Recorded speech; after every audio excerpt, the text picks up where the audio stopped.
नमस्कार, स्वागत है आपका हमारे विशेष कार्यक्रम राजवाड़ा से रेसिडेंसी में। एक लगभग 1 महीने का अंतराल हो गया। अरविंद जी वापस हम इस शो पर वापस लौटे हैं। आपकी चुनावी व्यस्तता सुनील थी। जी, क्षमा चाहता हूँ आपसे कि बीच में कुछ व्यवधान आया इसमें। हाँ, और हमने बहुत सारे आपके रिपोर्ट्स भी देखे जो आपने मध्य प्रदेश के विभिन्न हिस्सों में जाकर किए, और सबसे अच्छा जो ज्योतिरादित्य सिंधिया का इंटरव्यू आपने हेलीकॉप्टर में किया था, और काफी जी, तीखे सवाल आपके उस समय थे। बहरहाल इस कार्यक्रम को शुरू करते हैं। अरविंद जी, वीडी शर्मा की कार्यशैली को लेकर बहुत कहा जा रहा है कि वे कार्यकर्ताओं के पसंदीदा अध्यक्ष हैं। देखिए सुनील जी, भारतीय जनता पार्टी में मतलब एक लंबी श्रृंखला जो अध्यक्षों की रही है, उसमें देखें तो प्रभात झा रहे अध्यक्ष, बहुत दौरे करते थे, सब करते थे, लेकिन कहीं ना कहीं कार्यकर्ताओं और उनके बीच में तारतम्यता स्थापित नहीं हो पाई थी। नंद कुमार सिंह चौहान एक अलग कार्यशैली थी, सक्रिय राजनेता थे नंद कुमार सिंह चौहान, तो उनकी एक अलग अपनी वो रही। राकेश सिंह सोफिस्टिकेट लीडर माने जाते थे। और उसके बाद अब जो वीडी शर्मा ने अध्यक्ष पद संभाला, और चूंकि वे विद्यार्थी परिषद की राजनीति से भारतीय जनता पार्टी की राजनीति में आए हैं वीडी शर्मा, तो जिस तरह से उनका कार्यकर्ताओं से संवाद है, कार्यकर्ताओं को फोन पे रिस्पांस करना, फोन पे बात नहीं कर पाए तो कॉल बैक करना, उसके अलावा कार्यकर्ता मिलने पहुंचा तो उसको जो एक वार्म रिस्पांस जो मिलना चाहिए, ये सब जो मिल रहा है, ये एक अच्छा संकेत। और इससे क्या है कि भारतीय जनता पार्टी का कार्यकर्ता दिल से वीडी शर्मा से जुड़ता जा रहा है, और स्वाभाविक है कि एक लंबी फॉलोइंग उनकी तैयार हो रही है इस दौर में। तो स्वाभाविक है कि अगर वीडी शर्मा जैसा व्यक्ति जिसकी उम्र अभी मुश्किल से 50-52 साल है, उसके साथ कार्यकर्ताओं का अच्छा संवाद है, एक लंबी श्रृंखला कार्यकर्ताओं की उनके साथ तैयार है। फिर दूसरा ये वीडी शर्मा का सबसे बड़ा सकारात्मक पक्ष है कि विद्यार्थी परिषद की में जब वो संगठन मंत्री थे, तो उन्होंने एक लंबी फौज तैयार की कार्यकर्ताओं की। भाजपा में आज जो कई नेता हैं, वो उसी दौर में वीडी शर्मा ने जो तैयार किए, ग्रूम किए, उसी दौर के नेता, तो एक बड़ा फायदा है। तो स्वाभाविक है कि वीडी शर्मा का जो बढ़ता कद है, वो कहीं ना कहीं भारतीय जनता पार्टी के दिग्गज नेताओं के लिए चिंता का विषय तो बना ही हुआ है। अब बात ज्योतिरादित्य सिंधिया की। ज्योतिरादित्य सिंधिया भोपाल आए कुछ दिनों, तो मुझे ऐसा लगता है कि भारतीय जनता पार्टी के कार्यकर्ताओं ने भी उनको स्वीकार कर लिया है, खुले मन से स्वीकार कर लिया है। तो जो लोग उनके साथ कांग्रेस छोड़कर आए थे, उनका तो स्वीकार करना स्वाभाविक है, लेकिन जो लोग भारतीय जनता पार्टी में भी हैं, वर्तमान में नेता हैं, विधायक हैं, वे भी उनसे अपने संपर्क स्थापित करने में लगे हुए हैं। क्या कहते हैं इसको लेकर? देखिए, स्वाभाविक एक प्रक्रिया है। बताता आप देखिए कि ज्योतिरादित्य सिंधिया युवा हैं, उनका एक चार्म है, और इस उपचुनाव के नतीजों ने निश्चित तौर पर उनका राजनीतिक कद बढ़ाया है। भारतीय जनता पार्टी में एक बहुत बड़ा वर्ग ऐसा है जिसको किसी ऐसे नेता की तलाश थी जिसके साथ वो लंबे समय तक राजनीति कर सके, क्योंकि पार्टी के जो बड़े नेता हैं, चाहे वो शिवराज सिंह चौहान हो, नरेंद्र सिंह तोमर हो, या अन्य नेता, वो जो उम्र के जिस मुकाम पे और जो राजनीति की मुख्य धारा में जिस तरह से लगातार सक्रिय रहे हैं, तो अब वो मतलब पार्टी के एक बहुत बड़ा वर्ग है, उसको इस बात की तलाश है कि कोई ऐसा नेता उनके साथ लंबे समय तक एसोसिएशन बन जाए, जो आने वाले 10-20 साल की राजनीति पार्टी में करे और जिसका भविष्य उज्जवल हो। तो ज्योतिरादित्य सिंधिया के साथ वो चीज, उम्र उनकी बहुत कम है, उनके पूरे प्रदेश में पहचान है, और दूसरा ये कि जो उनका व्यक्तित्व है वो निश्चित तौर पर लोगों को आकर्षित करता है। तो इसके चलते भारतीय जनता पार्टी के, मैंने ऐसा महसूस किया कि भारतीय जनता पार्टी के नेता, जिसमें कई मंत्री और विधायक और पार्टी के पदाधिकारी शामिल है, अब चूंकि सिंधिया भारतीय जनता पार्टी में है, तो वो जुड़ना चाहते हैं। जो मतलब जिसको कहा जाए ना कि जो राजनीति, जिसको हम बहुत आसान भाषा में कहते हैं कि राजनीति पट्टावाद से दूर नहीं, राजनीति में भी पट्टावाद वो है। तो एक मतलब सिंधिया के प्रति भी लोगों में चार्म पैदा होने लगा है। अभी उनकी पिछली भोपाल यात्रा में मैंने देखा कि बड़ी संख्या में भारतीय जनता पार्टी के मंत्री विधायक उनसे मिलने पहुंचे, और ऐसा जाहिर किया उन्होंने कि हम आपसे जुड़ना चाहते हैं, मध्य प्रदेश की राजनीति में हम आपके साथ चलना चाहते हैं। तुलसी सिलावट सांवेर का चुनाव जीत गए। जीतू पटवारी ने उनके खिलाफ और उनके नेता ज्योतिरादित्य सिंधिया के खिलाफ काफी जहर उगला। इसको लेकर तुलसी सिलावट काफी नाराज है जीतू पटवारी से। देखिए, जीतू पटवारी अक्सर अपने बड़बोलेपन के कारण विवाद में आ जाते हैं। पिछले 2 महीनों का जो उपचुनाव का दौर था, उसमें आपने और हमने भी देखा कि कई उनके ऐसे विवादास्पद बयान आए जिसने उन्हें चर्चा में तो ला दिया, लेकिन उनको बाद में बैकफुट पर आना पड़ा। कई ट्वीट उन्होंने अपने वापस किए, विड्रॉ किए, कई बयानों पर बाद में सफाई देते रहे। इस उपचुनाव के दौरान उन्होंने खास खासकर सांवेर क्षेत्र में ज्योतिरादित्य सिंधिया को लेकर जिस तरह की बातें कही और तुलसी सिलावट को लेकर जिस तरह की बातें कही, स्वाभाविक है कि वो किसी भी नेता के मन में कटुता पैदा करेगी ही। तुलसी सिलावट की एक खासियत है कि राजनीति में लोग घर बदलने के लिए जाने जाते हैं, लेकिन तुलसी सिलावट इसलिए जाने जाते हैं कि उन्होंने सिंधिया घराने का साथ कभी छोड़ा नहीं। राजनीति में जो सिंधिया घराना है उसका साथ, चाहे वो माधवराव सिंधिया रहे हो या ज्योतिरादित्य सिंधिया रहे, जो भी स्थितियां रही है उसमें तुलसी सिलावट उनके साथ रहे।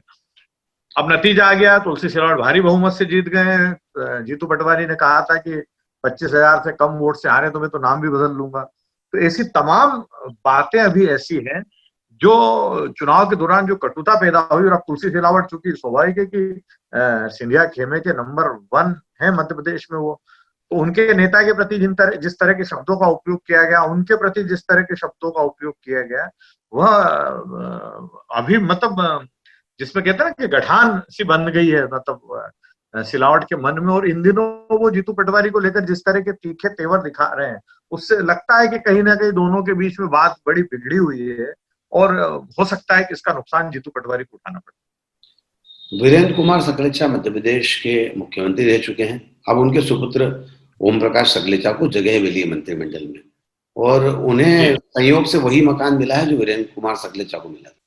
जी बिल्कुल, ये एक मतलब संयोग की बात है। पिछले दिनों मेरी जब ओम प्रकाश सकलेचा से भोपाल में मुलाकात हुई तो उन्होंने बताया कि सालों पहले मेरे पिता जो है इसी मकान में रहा करते थे, और जब मैं मंत्री बना और मुझे सरकारी आवास नया मिलना था तो मेरी माताजी ने मुझसे कहा कि बेटा कोशिश करना कि वही मकान तुम्हें मिले जिसमें तुम्हारे पिता उप मुख्यमंत्री और मुख्यमंत्री के रूप में रहे। तो संयोगवश वो मकान ओम प्रकाश सकलेचा को आवंटित हो गया। बहुत ही मतलब इस मकान में मध्य प्रदेश के पूर्व मुख्यमंत्री प्रकाश चंद्र सेठी रहे, सुषमा स्वराज रही उप मुख्यमंत्री रहते हुए, सुभाष यादव इस पर रहे, शिवभानु सिंह सोलंकी उप मुख्यमंत्री रहते हुए रहे, और गृह मंत्री रहते हुए शीतला सहाय इस मकान में रहे। तो मतलब ये बड़े बड़े नेताओं की आश्रय स्थली रहा है। और सकलेचा परिवार के लिए संयोग है कि जिस मकान में वीरेंद्र कुमार सकलेचा मुख्यमंत्री के रूप में रहे थे, जिस बंगले में,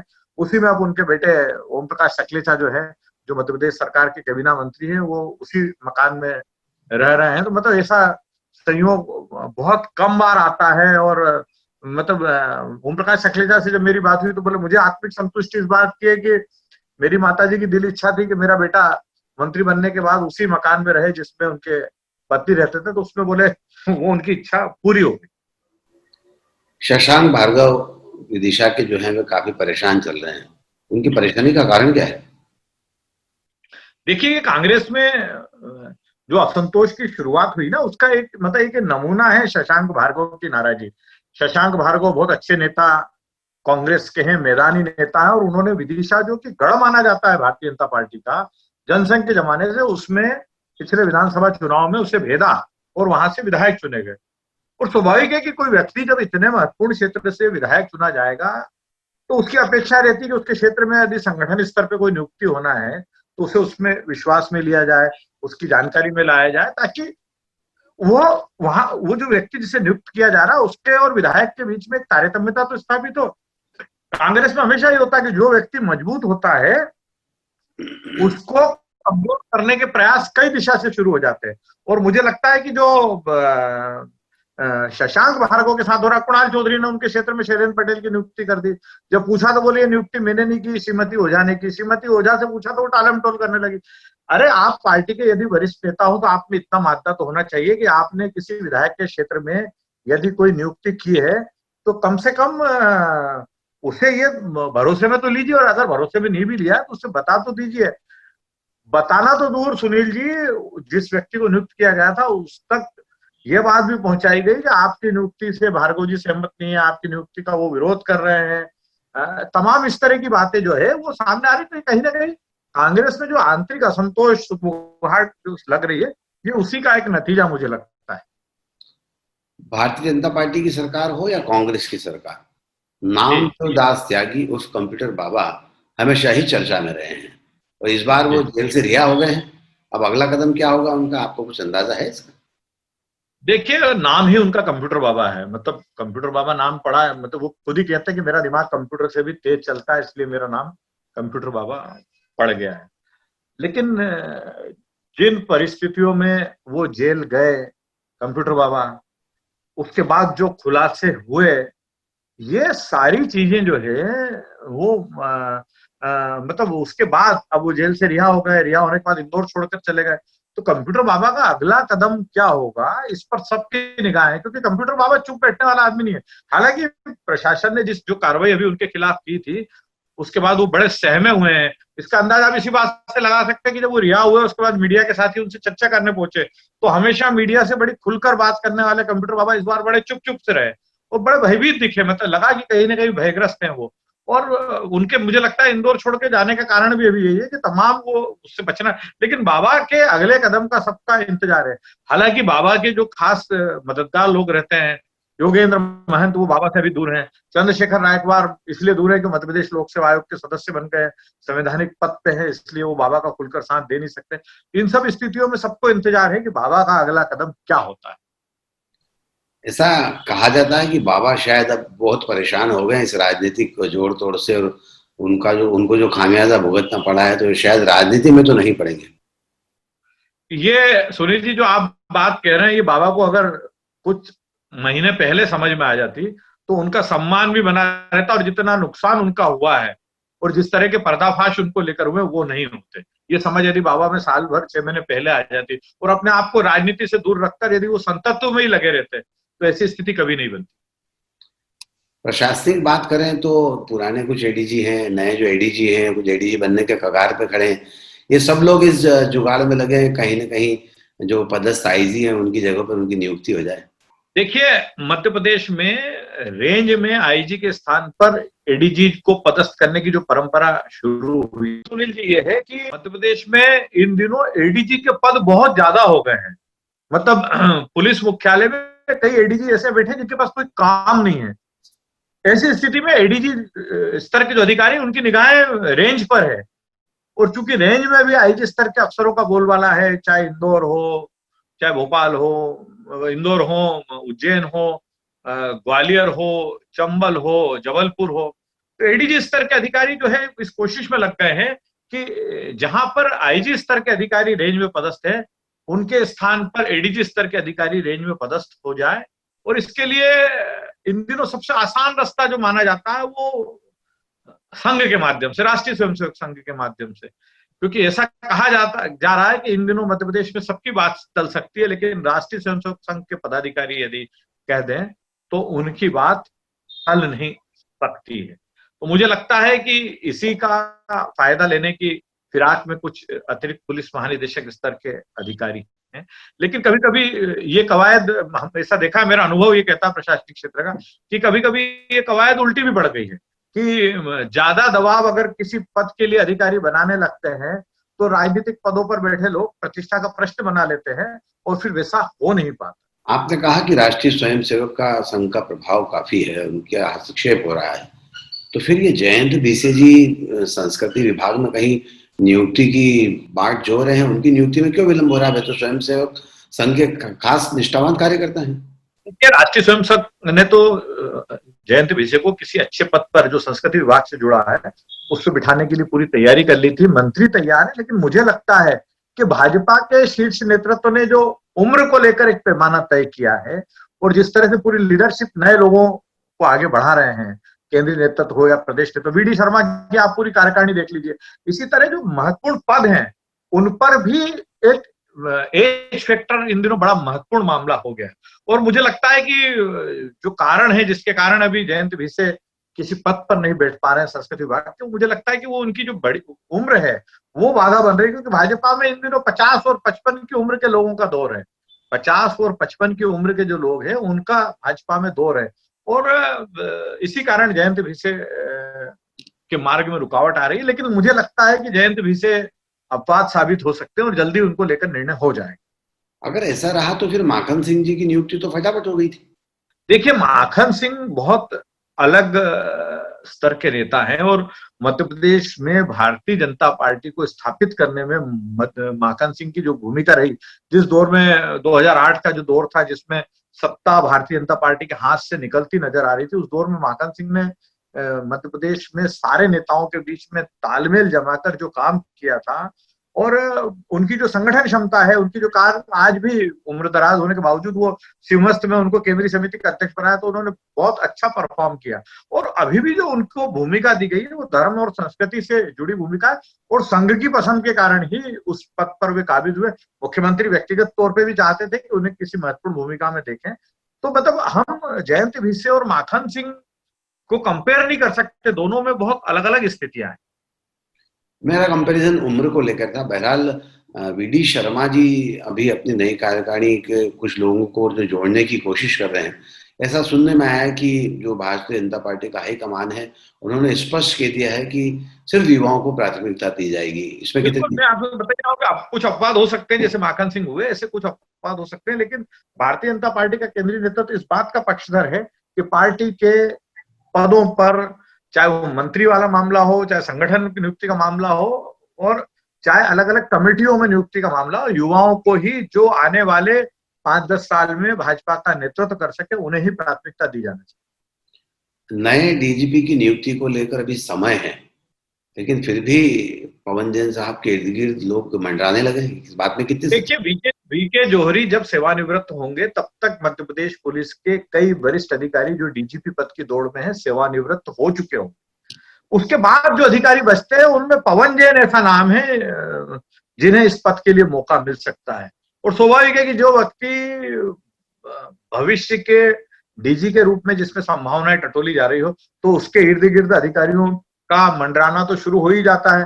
अब मुझे लगता है कि 7-8 महीने का टेन्योर अभी वीके जौहरी साहब का और है, लेकिन उसके बाद चूंकि संजय चौधरी उस दौर में रिटायर हो जाएंगे, विजय यादव रिटायर हो जाएंगे, संजय राणा रिटायर हो जाएंगे, तो ऐसी स्थिति में जो गिने चुने नाम डीजीपी पद के लिए बढ़ते हैं, उसमें सबसे मतलब ज्यादा प्राथमिकता पवन जैन को मिल सकती है। इस संभावना के मद्देनजर उनके इर्द गिर्द अधिकारियों की आवाजाही तेज होगी। सुनील जी, एक विषय और रह गया है, उसको भी मुझे लगता है चर्चा करना चाहिए कि युवा आईपीएस अधिकारी जो हैं, वो इन दिनों बड़े उनमें बड़ा असंतोष है। मतलब वो ये मान रहे हैं कि जब हम संकट में होते हैं या जब हमें कोई निशाने पर लेता है, तो हमारा मुखिया हमारी मदद नहीं करता। मतलब उनका साफ मानना है, उनमें असंतोष है डीजीपी को लेकर। और इन दिनों पुलिस मुख्यालय के कमरों में बड़ी इस विषय की चर्चा है कि आखिर मतलब लोग इसको इस बात से जोड़ते हैं कि नवनीत भसीन को ग्वालियर एसपी पद से हटना पड़ा, अमित सिंह को जबलपुर से हटना पड़ा, सचिन अतुलकर को उज्जैन से हटना पड़ा। तो मतलब ये सब जिन कारणों से हटाए जा रहे थे, वो कोई बहुत बड़े कारण नहीं थे। यदि डीजी इस मामले में थोड़ा सा स्टैंड लेते, तो हो सकता है कि ऐसे निर्णय नहीं होते। मतलब कहीं ना कहीं अधिकारियों के बीच में चर्चा है, और युवा आईपीएस अधिकारियों के बीच में इसको लेकर असंतोष बना हुआ है। उज्जैन एसपी मनोज सिंह को भी शराब कांड की वजह से हटाया गया था, जबकि उनकी कोई भूमिका नहीं थी। क्या लगता है? ये भी मुद्दे हैं, ये भी ऐसे मुद्दे हैं कि जिसमें इनका मानना है कि यदि डीजी स्टैंड ले लेते जब, तो इस तरह से मतलब आईपीएस अधिकारियों को इस तरह से फेरबदल से प्रभावित नहीं होता। 28 दिन तक जो आदमी जो एसपी जीवन और मृत्यु से संघर्ष करे, और संक्रमित भी वो शाही सवारी और जो महाकाल की सेवा के दौरान हुआ, उज्जैन में कामों को अच्छे से अंजाम दिया, जिन्होंने कोरोना के दौरान मजबूती से काम किया, और उनकी सेवाओं का अगर प्रतिफल ऐसे मिलेगा तो निश्चित तौर पर असंतोष आना स्वाभाविक। नहीं, डिमोरलाइज होते हैं अधिकारी, इस तरह के निर्णय होते हैं तो अधिकारी डिमोरलाइज होते हैं। अरे नहीं, फिर बात मीडिया की, ये जरूरी है, और वो खबरें आपके अलावा किसी के पास होती नहीं। जी, मीडिया का मैंने आपको बताया कि mediapaltan.com नाम से एक नया वेबसाइट लॉन्च हो रहा है, और उसकी खासियत यह है कि देश की दिग्गज महिला पत्रकार सीमा वर्गीस, शिखा परियार, संध्या राय चौधरी, ये उसके संपादकीय टीम में रहेंगे, उसका एक महत्वपूर्ण हिस्सा रहेंगे। और ये खाली विचार आधारित वेबसाइट नहीं रहने वाली, इसमें खबरें भी रहेंगी, विश्लेषण भी रहेंगे। तो मतलब इंतजार है इस वेबसाइट का सबको, और चर्चा में ये वेबसाइट है। दूसरा महत्वपूर्ण जो हुआ है मध्य प्रदेश की या देश की पत्रकारिता के इतिहास में, एक बड़ा कदम सुधीर अग्रवाल ने उठाया कि उपमिता वाजपेयी को उन्होंने जो है दैनिक भास्कर भोपाल का संपादक बनाया, जो भास्कर का सबसे प्राइम एडिशन है। तो सुधीर अग्रवाल, मतलब इसके इस फैसले ने बताया कि सुधीर अग्रवाल हमेशा कुछ अलग और नया सोचने का मादा रखते हैं। तमाम अटकलें लगाई जा रही थी भास्कर के संपादक भोपाल के पद को लेकर कि ये बनेगा, वहां के जो स्टेट एडिटर है अवनीश जैन, उनकी पसंद और कुछ थे, लेकिन उस सब के मंसूबा पर पानी फेरते हुए उपमिता वाजपेयी को सुधीर अग्रवाल ने संपादक बनाया। बहुत अच्छी रिपोर्टर है उपमिता, अखबार के बारे में उनकी बहुत समझ है, डिफेंस के मामले में उनका जो नॉलेज है, मुझे लगता है कि देश के गिने चुने पत्रकारों को इतना नॉलेज होगा। उन्होंने देश की सरहदों पर जाकर बहुत अच्छी रिपोर्टिंग की है और हमें इस बात का गर्व है कि वो इंदौर से है।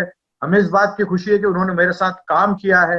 एक जूनियर रिपोर्टर के रूप में उन्होंने दैनिक भास्कर में जब अपने करियर की शुरुआत की थी, तब मैं वहां पे विशेष संवाददाता के रूप में सेवाएं दे रहा था। तो बहुत डायनामिक पर्सनालिटी है उपमिता की, बहुत अच्छा काम करे और उपमिता एक संपादक के रूप में सफल हो, ये हमारी शुभकामना भी है। नितेश पाल जो है बड़े चर्चित इंदौर के रिपोर्टर हैं, अच्छा उनका दबदबा माना जाता है, गिने चुने उन रिपोर्टर्स में से हैं जो इन डेप्थ स्टोरी करते हैं। वो भास्कर डिजिटल का हिस्सा हो गए थे, लेकिन पता नहीं क्यों वापस उन्होंने पत्रिका में अपनी आमद दे दी है। और वरिष्ठ पत्रकार राजधानी के महेश दीक्षित जो है इन दिनों दैनिक अमृत दर्शन अखबार के संपादक के रूप में जो भूमिका का निर्वहन कर रहे हैं, तो दैनिक अमृत दर्शन अखबार चर्चाओं में आ गया। मतलब किसी अखबार का किसी संपादक के कारण चर्चा में आना, वो उसकी सफलता की कहानी का जिक्र करता है। उदय मंडलोई बहुत अच्छे साथी रहे दैनिक भास्कर और नई दुनिया के, वो अब जो है भास्कर डिजिटल का हिस्सा हो गए हैं। भास्कर डिजिटल बहुत तेजी से अपना विस्तार कर रहा है, वरिष्ठ साथियों को जोड़ रहा है, रिपोर्टिंग के क्षेत्र में बहुत जोर है भास्कर डिजिटल का, और उदय मंडलोई उसकी टीम का हिस्सा हो गए। बहरहाल तमाम सारी खबरें, तमाम सारी बातें, चाहे वो राजनीति की हो, चाहे ब्यूरोक्रेसी की हो या फिर मीडिया जगत की हो, सब खबरें एक ही स्थान पर, एक ही व्यक्ति और एक ही मैडम और एक ही कॉलम, राजवाड़ा से रेसिडेंस तक। तो आज के इस कार्यक्रम में बस इतना ही। सुनील जोशी, अरविंद तिवारी दोनों को दीजिए इजाजत। नमस्कार।